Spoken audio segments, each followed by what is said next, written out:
Hello everyone, তো তোমাদের সাথে একটা ছোট্ট মিনি ব্লগ নিয়ে আসলাম। তো গতকালকে ছিল আমার ফ্রেন্ড প্লাস আমার হাজব্যান্ডের ছোটোবেলার বন্ধুর বোন। তো এটা কি করে হলো তোমাদের সঙ্গে কথাটাও শেয়ার করি।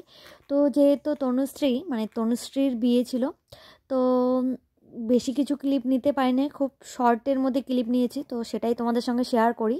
তো এটা ছিল ভবনে বিয়ে। তো আমাদের বাড়ি যেহেতু ভাটি বাড়িতে, তো ভাটি বাড়ি ভবনেই ছিল বিয়েটা। আর এখানে দেখো মাম্মাম কত সুন্দর করে খেলছে, আর মাম্মাম তো খুবই ভালোবাসে।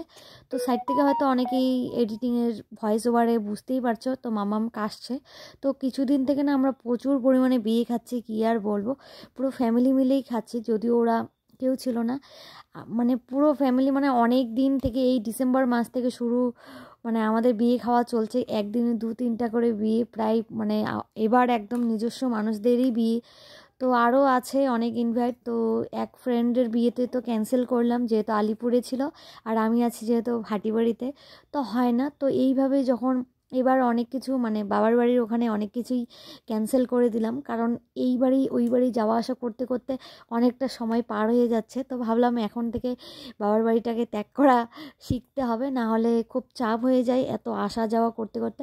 তারপর আমাদের ওখানে খাওয়া দাওয়া কমপ্লিট করে এসে দেখি একদম বর এসে পড়ছে, আর এখানে দেখো বরের মাথায় কোনো টোপর নেই, কারণ আমরা রাজবংশী।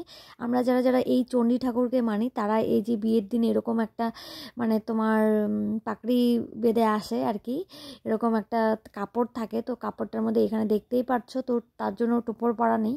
তো আমাদের যদিও আমার আমার বাবার বাড়ির ওইদিকে এরকম কোনো রিচুয়ালস নেই, বা শ্বশুর বাড়ি ওখানেও নেই। এটা যেহেতু শিলিগুড়ি থেকে আসে, এদের শিলিগুড়িতে এরকম